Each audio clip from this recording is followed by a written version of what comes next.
Hello again, Bill Pfeiffer speaking from Marysfield. Always very good to be with you. I have a very inspiring story to share with you today, something that I think will touch your heart and move you to think and perhaps do some new things in your own life.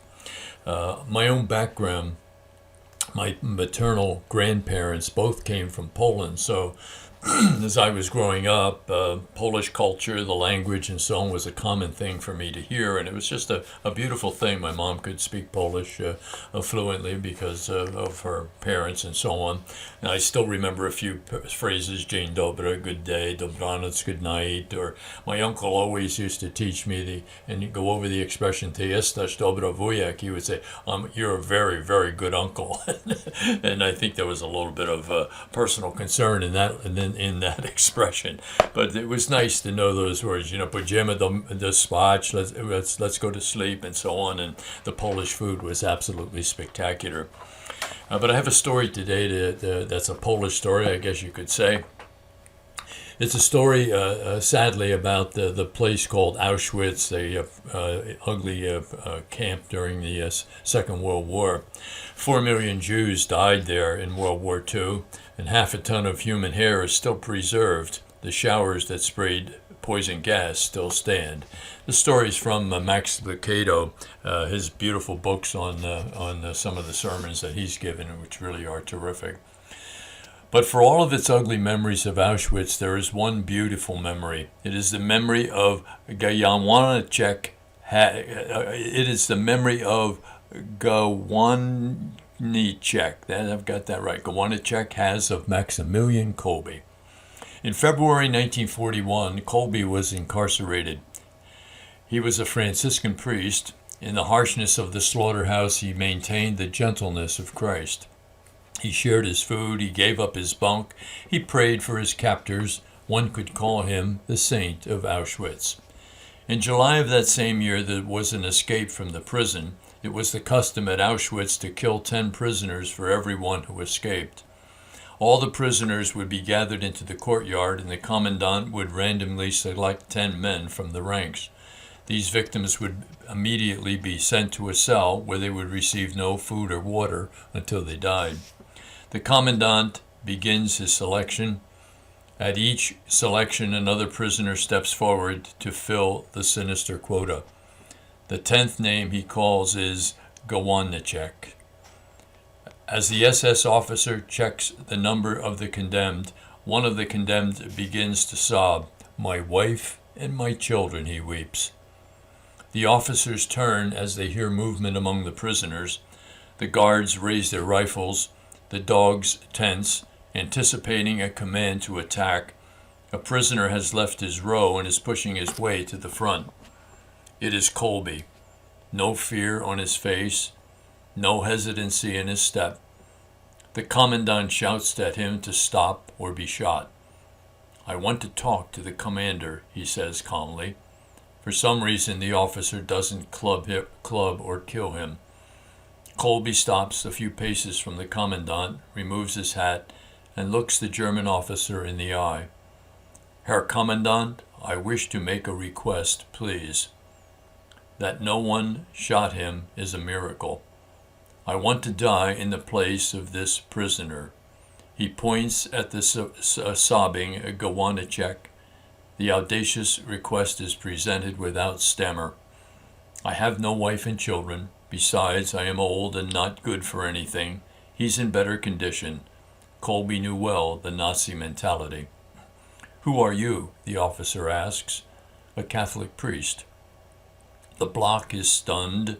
The commandant uncharacteristically speechless. After a moment he barks, "Request granted." Prisoners were never allowed to speak. Gawanacek says, "I could only thank him with my eyes.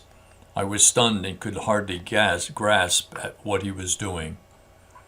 The immensity of it, the condemned am to live, and someone else willingly and voluntarily offers his life for me. A stranger. Is this some dream?" The saint of Auschwitz outlived the other 9. In fact, he didn't die of thirst or starvation.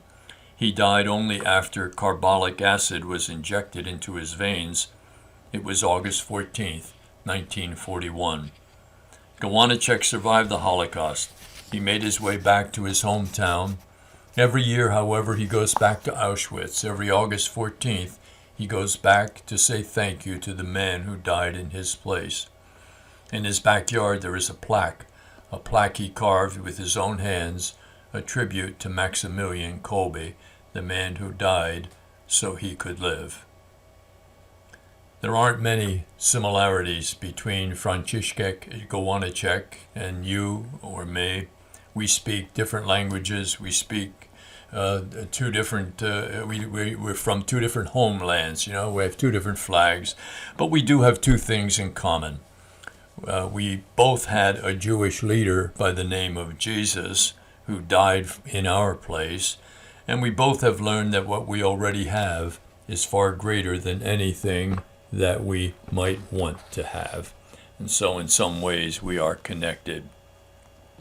I wonder, when I read this story and think about it, how different it must have been for Saint Maximilian Kolbe, a priest who celebrated the Eucharist every day in his life, not to be able to celebrate the Eucharist each day or receive communion.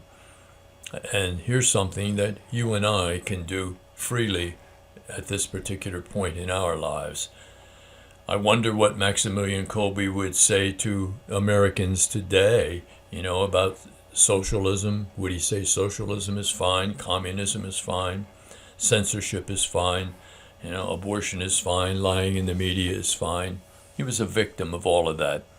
I too believe that if St. John Paul II were still alive today, I believe he would be yelling at the American bishops, "I saw it happen in Warsaw and my beloved Poland. Be careful. The socialist, communists always come after the Catholic Church first, and they kill God." Last week, Pope Francis saw in his Argentina, for the first country in South America, to agree that abortion was okay. Story is really touching. It's transforming. And I think that as we reflect on St. Maximilian Kolbe for a few moments today, we reflect on our own commitment to the things that matter in our lives. And are we as disciplined? Are we as committed? Do we do the things that we always know are the truth? The culture in which we live now is having a very difficult time. And it would be good for us to kind of reflect on this holy man and the things that he did for others. Happiness tomorrow always begins by doing the truth in our lives today. Good to be with you again. I'll share another story kind of similar in tomorrow's podcast. God bless.